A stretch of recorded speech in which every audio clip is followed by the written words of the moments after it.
Basra lay under a sky that had forgotten color. The river moved like a slow pulse through the city's dim heart, reflecting the orange haze of distant refineries and the shivering light of generators too tired to keep their promise. From above, it looked almost peaceful, an exhausted peace, the kind that lingers when nothing is left to win. At 00:53 hours, a reconnaissance aircraft climbed through thin cloud, its engines softened by altitude, its mission ordinary. The crew moved with the quiet rhythm of men who had done this too many times to expect wonder. Routine was safety, and safety was survival. The cockpit lights glowed a faint amber. The navigator, a man named Karim, traced their path across the delta, while the pilot adjusted altitude by instinct more than instruction. Below, the city blinked like a dying constellation. The radio was open, tuned to command, murmuring the usual codes in a tone that comforted through repetition. But amid the familiar static, a brief pause arrived, half a breath, and then a sound that didn't belong. It wasn't distortion nor feedback, but a pattern. 5 tones. Pause, 3 tones. Pause, 1. The rhythm was too exact, too deliberate to be noise. Karim frowned and adjusted the dial. The tones repeated, softer this time, their pitch flattening as though descending through water. The pilot asked ground control for confirmation, but the channel returned clean. No anomaly, no transmission. The signal existed only in their cockpit. The navigator logged the event in calm handwriting, marking it as possible interference from atmospheric refraction. The explanation felt comfortable, believable, even as a strange vibration filled the instruments, a faint pulse that matched the beat of their own hearts. Outside, the city dimmed further, power grids dipping in synchrony as if listening. From their altitude, the river formed a dark mirror, splitting the city into 2 halves of flickering gold. Through the headset, the static deepened into a whisper. Not words, not quite, but the cadence of speech. Karim turned the gain down and listened harder.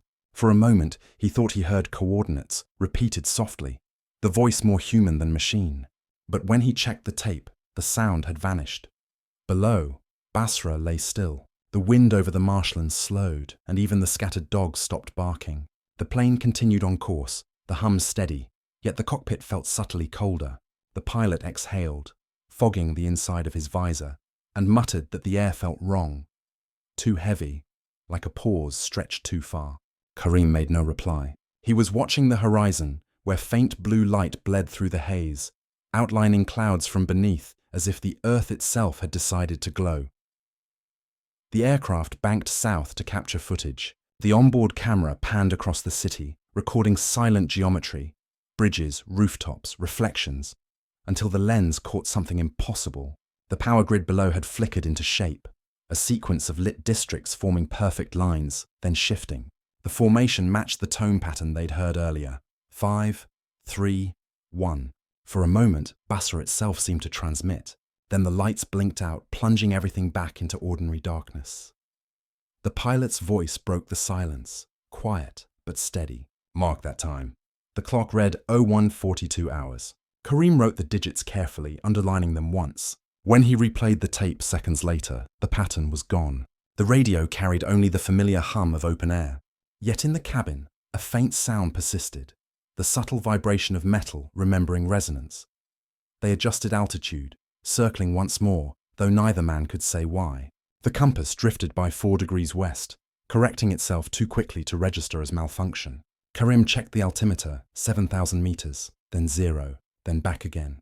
The needles trembled briefly, then steadied, as though uncertain of their own loyalty to physics. Interference, the pilot said, forcing a chuckle.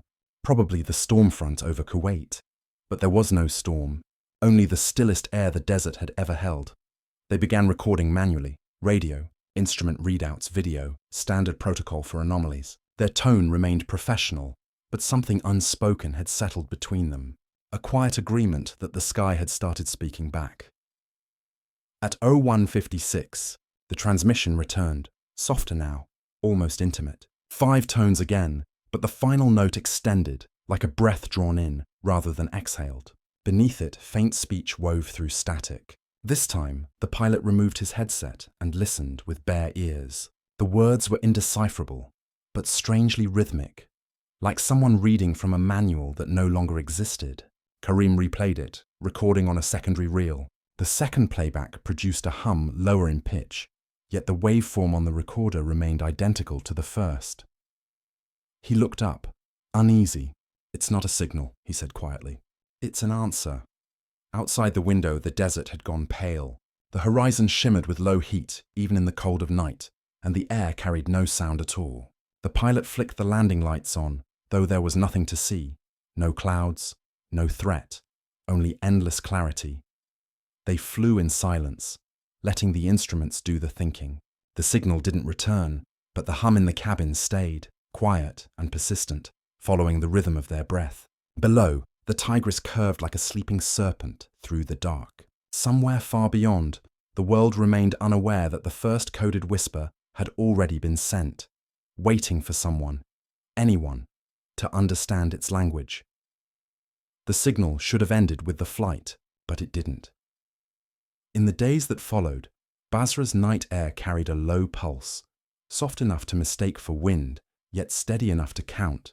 Technicians in a radar station 40 miles north logged it by accident, an artifact between frequencies, sitting just beyond the usual range of civilian bands. The engineers called it a ghost band, the kind of echo that lingers after storms or solar flares. But the weather was calm, the sky clean, the instruments obedient. Still, the pulse repeated. 5. Pause. 3. Pause. 1. At first, the pattern was harmless. A curiosity passed between night shifts to break the silence. But soon, other stations reported the same anomaly. Baghdad heard it.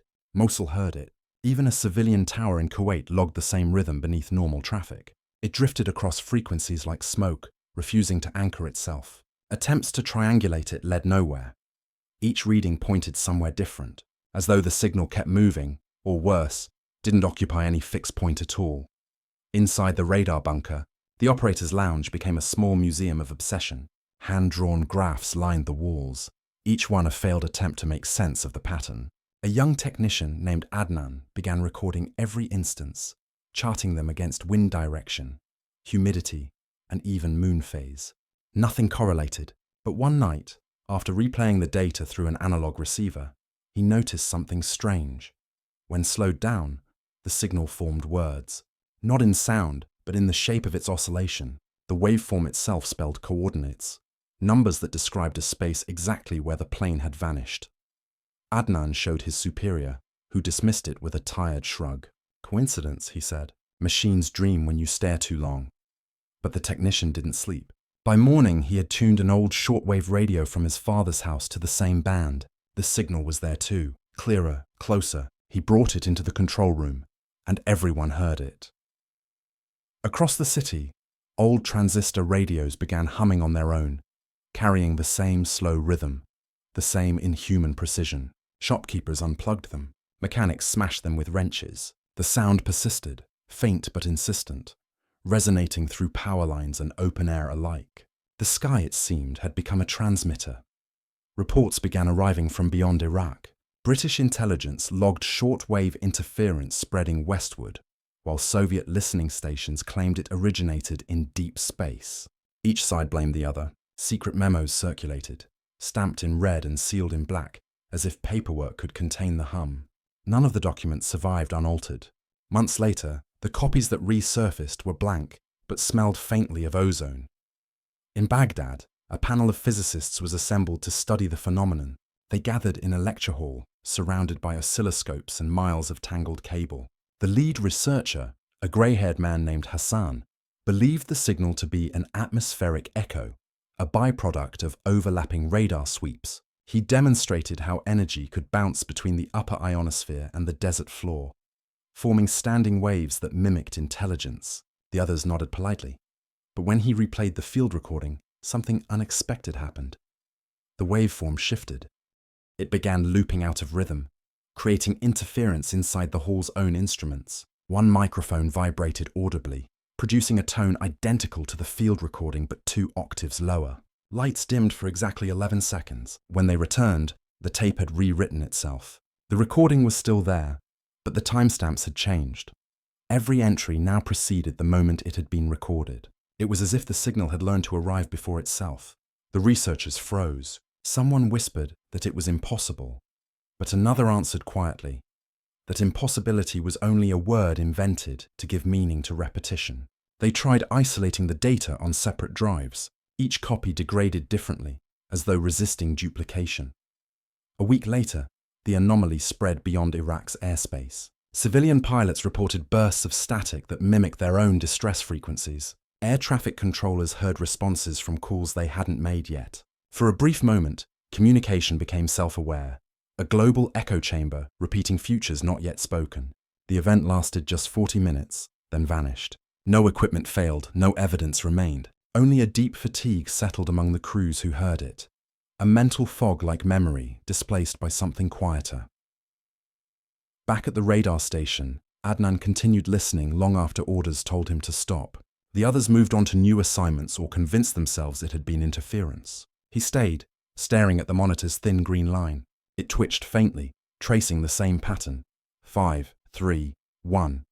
But slower now, as though breathing. When he leaned closer, he thought he heard faint voices nested in the hum. Laughter, maybe wind, or perhaps something older. The desert remembering what it once contained. He began recording again, filling reels that hissed softly even when not in use. His notes became less technical and more poetic. Sky uncertain. Static seems to think. Pattern matches heartbeat. On the last page, his handwriting breaks mid-sentence, as though interrupted. Beneath it, in a different ink, someone else had written 2 words. Still transmitting. No one knows who added it. Years later, when digital historians reviewed the logs, they noticed that every document from that week shared one identical timestamp. 02.10, the minute Echo Flight sent its final message. Across thousands of kilometers, the hum had recorded its own origin. The data had not aged. To this day, the frequency remains unclaimed. It doesn't interfere with normal communication anymore. It simply exists between stations, a quiet ghost inhabiting the silence of modern skies. Most who hear it dismiss it as atmospheric noise, the familiar comfort of the world running in the background. But for those who've studied it, the ones who understand the precision of 531, the sound carries weight. They describe it not as transmission, but as presence, a lingering proof that something once spoke through the air, and the air, unwilling to forget, kept repeating. And sometimes, on certain nights when humidity climbs and engines idle just right, pilots flying over southern Iraq swear they can feel the same vibration running through their radios. A soft rhythm too deliberate to be random, too patient to be human, pulsing like a quiet question the sky never stopped asking. The cockpit recorder begins like any other mission. Routine chatter, clipped confirmations, the subtle warmth of men who know their instruments better than their own reflections. Then, somewhere past the 2-hour mark, the tape changes. The voices soften, as if the crew suddenly realized they were being overheard by the night itself. Between each line, there's breathing, steady, measured, human. And underneath it, a second rhythm. 5 short pulses, 3 long, 1 faint. It threads through the hum of the engines like a heartbeat stitched to metal. Later, analysts said the plane was still ascending when the first distortion appeared. Altitude, 7,013 meters. The pilot remarked that the stars looked sharper than usual, the horizon unusually clean. The co-pilot agreed, but noted that his altimeter needle trembled, even though the air was calm. The sound of his pencil scratching the log fades halfway through a word. When enhanced, the marks form a pattern, dots and dashes that translate to a single word. Listen. The recording continues for 19 minutes. Voices alternate between professionalism and wonder. One man jokes that the signal might be the Americans testing a new toy, but no one laughs. Someone says he can feel the vibration through his teeth. The pilot orders a systems check. Everything reports nominal, yet the navigation lights dim by half. Outside the glass, the desert below glows faintly, veins of reflected moonlight winding through the dark. At 01:59 hours, the pilot's tone changes. He says, almost conversationally, "It's responding." Ground control hears only static, but on the local intercom, a pattern mirrors his words, soft echoes repeating every sentence 2 seconds late, like a mimic made of electricity. They test the radios, switching frequencies, but the echo follows each one. Eventually, they stop speaking altogether, and the silence inside the cockpit becomes heavy enough to hear. The black box microphone records a faint scraping, perhaps a hand against metal. Then the first whisper, a single phrase, almost kind, altitude 0. The pilot breathes sharply. The altimeter, still in frame, reads 7,000 meters. Karim, the navigator, writes the phrase in his logbook, draws a line beneath it, and folds the page closed. From that moment, no one speaks for nearly 3 minutes. When they do, it's to recite the emergency checklist, each man's voice overlapping slightly, out of sync, as though they were reading from different scripts. The captain repeats, "Maintain heading" twice, but the coordinates he gives don't exist on any map. The desert beneath them is too dark. The river now a single ribbon of pale silver. On the external camera, heat signatures vanish completely. Even the engines give off no measurable warmth. At 02:06, the voice returns, not through the headset, but through the fuselage itself, resonating like a tuning fork struck in bone. It speaks in rhythm rather than language, each syllable a measured tone. Later spectrogram analysis showed it contained frequencies below human hearing, layered with subsonic pulses, spaced precisely 72 beats per minute, the average human heart rate. One investigator called it a language of pulse rather than sound. Another called it prayer. The plane drifts higher. The artificial horizon tilts 3 degrees, then rights itself. The pilot's final calm entry reads, "Maintaining level, no turbulence." Static persists. After that, the handwriting ends. A faint clicking begins, consistent and patient. Each click matches the earlier sequence, 5, 3, 1. Then, a brief fragment of speech, a voice not belonging to any of the crew. Return frequency acknowledged. For decades, skeptics argued the tape had been tampered with.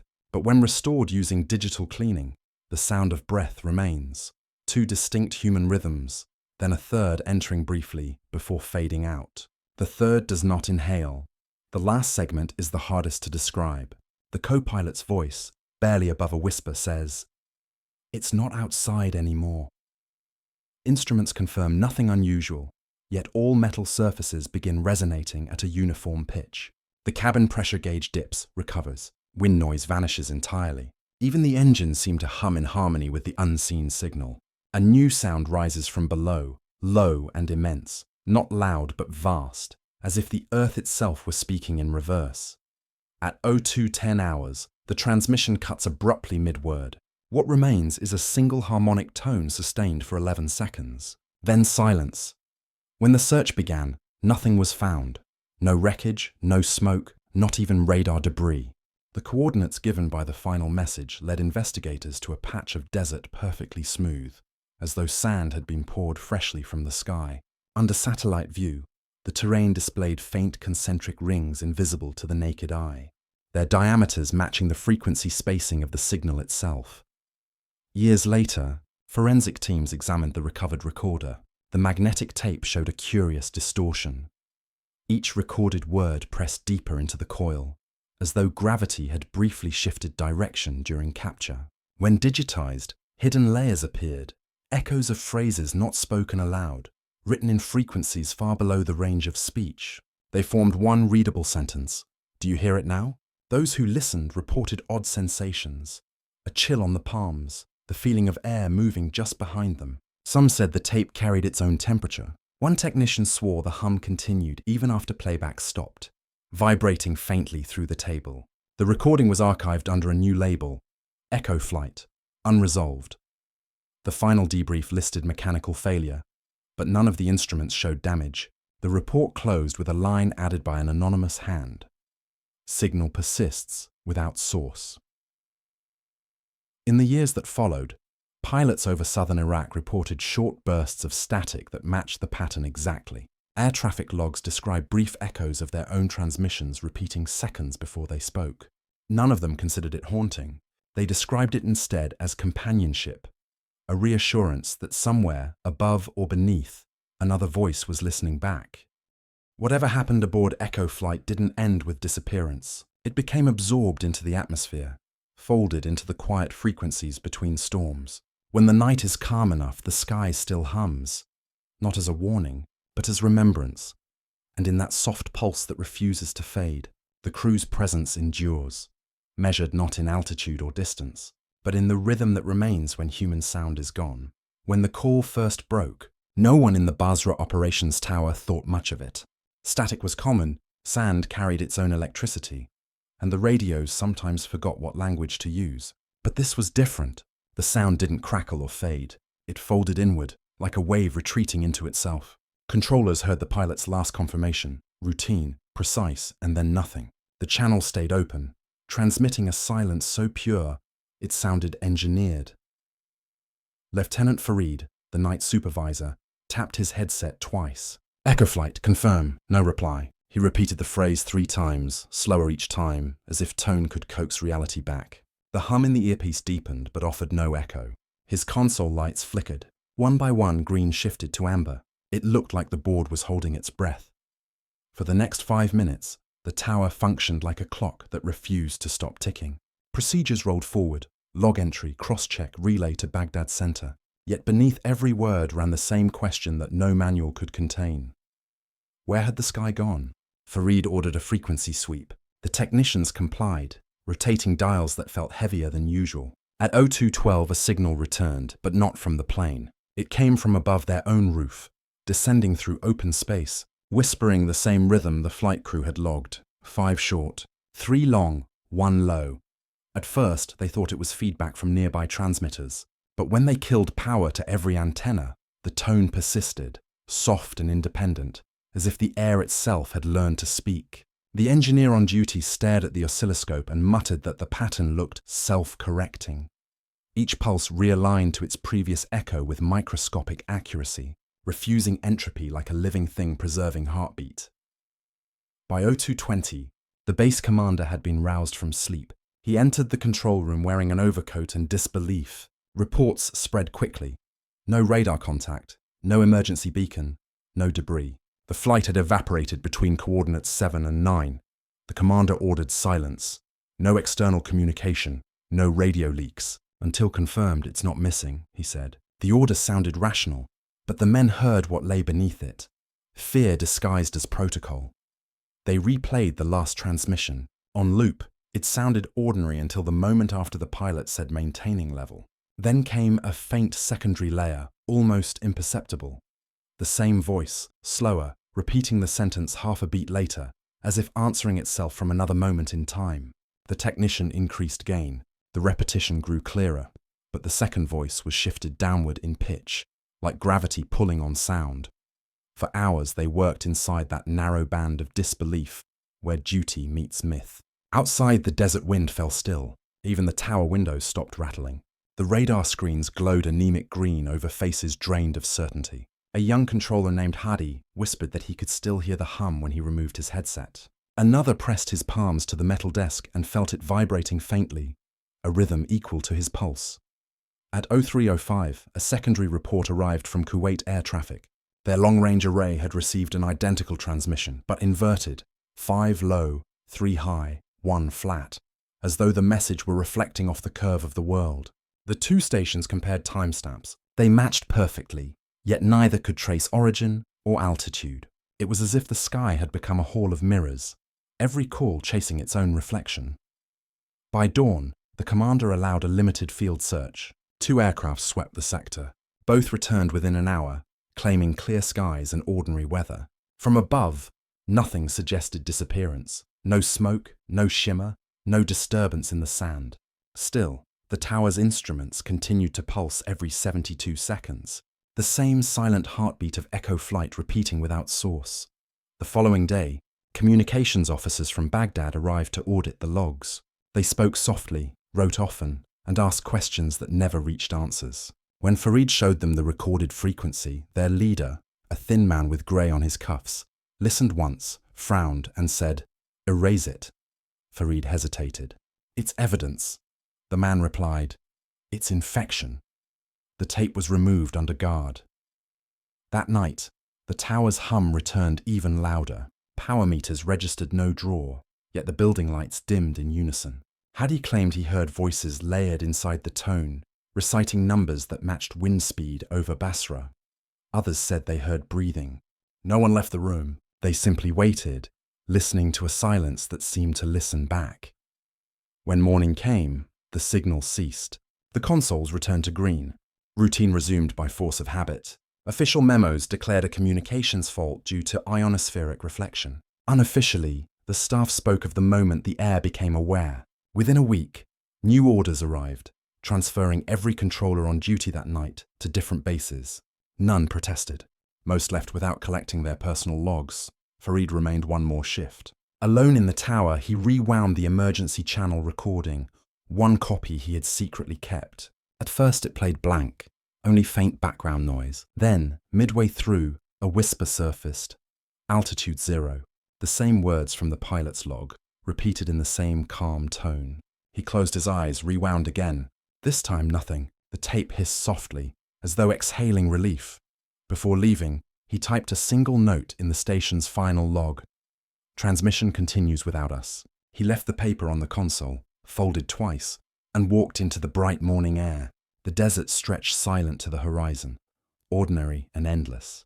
Somewhere above, frequencies crossed like invisible contrails, messages without senders, signals without homes. For most, the disappearance of Echo Flight became a footnote, but among the few who had heard the hum firsthand, silence never sounded the same again. Even years later, when they manned new towers across other borders, they swore that between each routine call and response, there lived a small pause, half a heartbeat, where something vast waited to be remembered. And in that brief interval, when language held its breath, the sky seemed to listen back.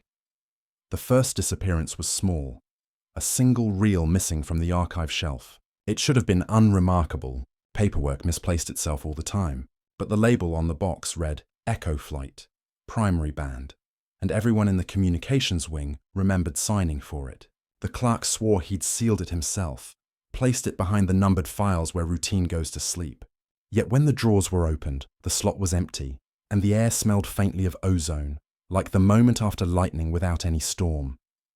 At first, the staff blamed error. Inventories were redone, new copies ordered, the system retagged under maintenance review. Still, more reels vanished. The following week, entire sections of data tapes from neighboring bases turned up blank, magnetic stripes perfectly clean, as though memory had been polished away. Some reels emitted a faint hum when held close to the ear, a low vibration that stopped the moment they were set down. It was not feedback, not machinery. It was too alive.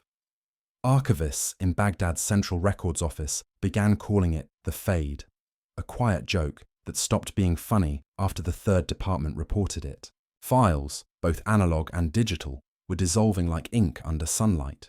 The phenomenon refused pattern. One day it devoured field logs. Another day, personal letters. Another day, just the sound portions of taped interviews. Each time, the result was immaculate emptiness. Paper intact. Tape unwrinkled. Code uncorrupted, yet content erased.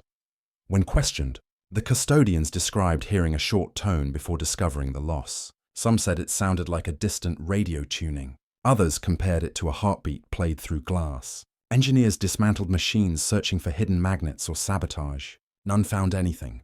"It's as if the data is forgetting itself," one technician muttered. The phrase lingered in reports until sensors struck it out. In the military debriefs that followed, officers avoided metaphors. They called it demagnetization anomaly, memory fatigue, clerical malfunction. But even the most rational among them noticed peculiar consistencies. Every wiped file contained references to Echo Flight or to frequencies beginning with 531. The pattern refused coincidence. One evening, Colonel Hassan, the physicist who had testified before the investigation board, was invited to inspect the central archive vault. He found it strangely cold inside, the kind of chill that seems to radiate inward rather than out. Rows of shelves stood like frozen ribs.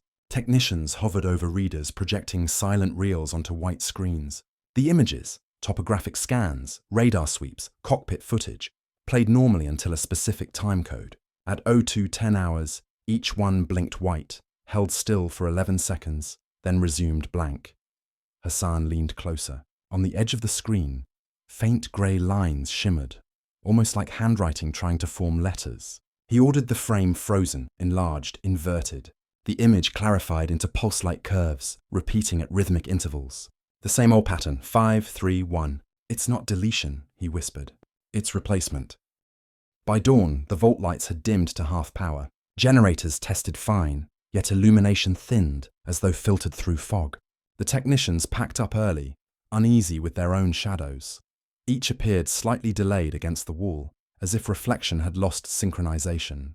The next morning, Hassan's report vanished before it reached headquarters. The messenger carried only an empty envelope stamped received. Rumors spread through the ranks.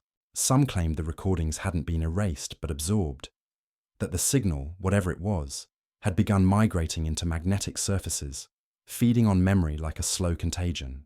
The theory sounded absurd until one of the officers played a blank reel aloud and heard faint breathing behind the hiss. When he rewound it, the sound disappeared, but the room remained cold for hours.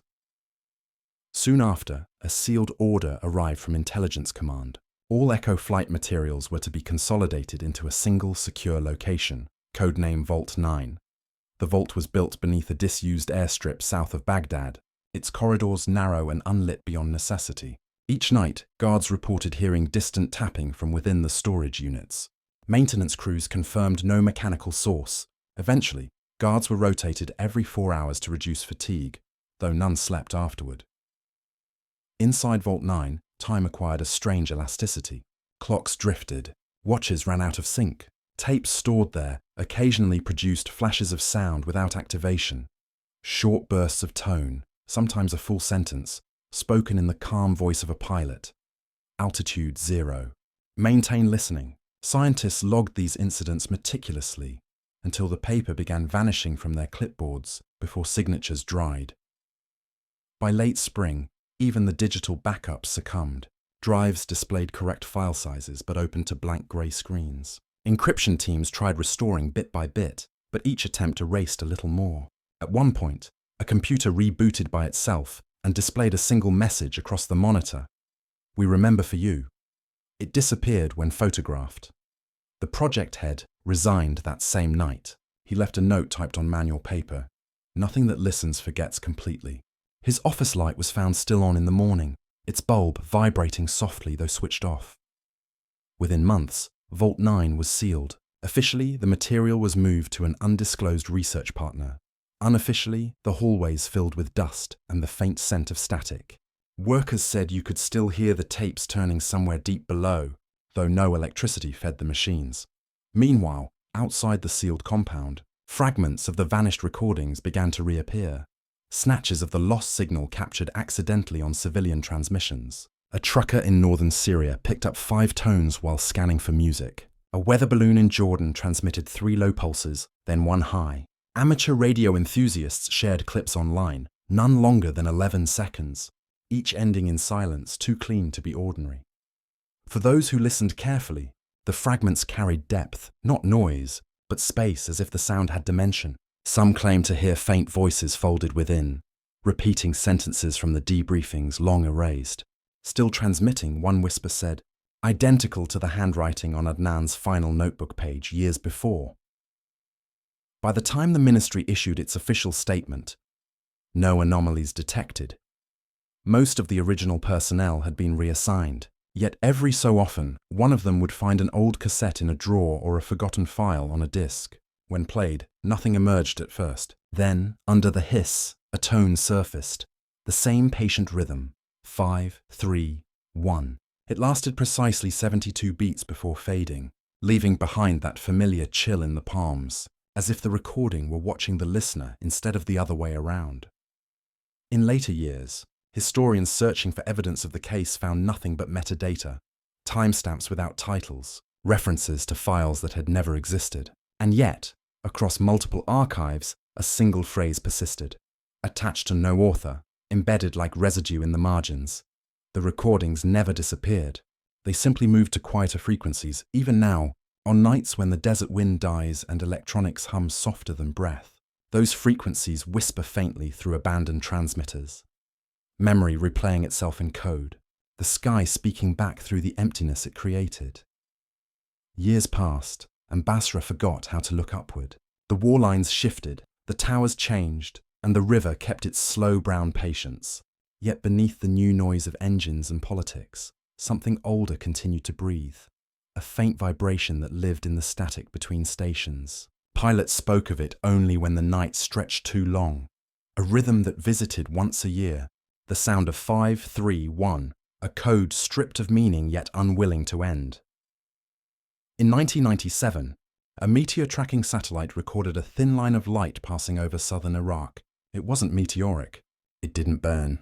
The streak held constant temperature, white and slow, as though remembering how to descend. Operators assumed reflection until they noticed that every sensor near Basra froze for 11 seconds. No data loss, just suspended time. The clock resumed cleanly, yet the gap remained. 11 seconds where the world simply chose not to measure. That was when the technicians found it again. A pulse folded into the telemetry, identical to the one lost decades earlier. It came not from space, but from the ground. Coordinates matched the old search grid, a shallow stretch of desert no one had bothered to map since the flight. Satellite imagery showed nothing but flat sand and faint rings, each spaced 72 meters apart, like sound waves made visible. When the images were color inverted, the rings glowed pale blue, not reflection, but emission, light without heat. A small team was sent to investigate, though no record of their names remains. The declassified footage survived only in fragments. A vehicle idling under a grey sky, wind asleep, an officer adjusting his collar as the microphone catches that same rhythmic tone in the background. He asks the technician to confirm range. The answer arrives half a second early. Then the recording ends, as if the camera decided to blink. After that, the crew was transferred without public mention. The region fell quiet again, but silence in Basra was never innocent. Radio operators on commercial frequencies began hearing delayed echoes of their own broadcasts returning from the south. Each echo lasted exactly 7 words before fading, regardless of language or subject. An American contractor stationed near the port transcribed his own repeat and found it had spelled, in Arabic Morse, altitude 0. He never broadcast again. Scholars and scientists kept trying to explain it. They blamed solar refraction, data feedback, cosmic dust. But each theory collapsed when tested outside the region. Only Basra spoke that way. Only its air seemed capable of memory. The pattern remained local, intimate, as if the sky had chosen its own listener and refused to translate for anyone else. By the early 2000s, digital satellites caught brief white flares over the old flight corridor every winter. They lasted between 9 and 11 seconds, never longer, never shorter.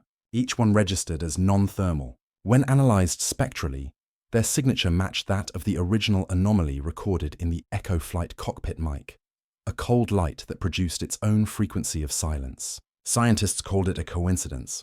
Those who had been there knew better.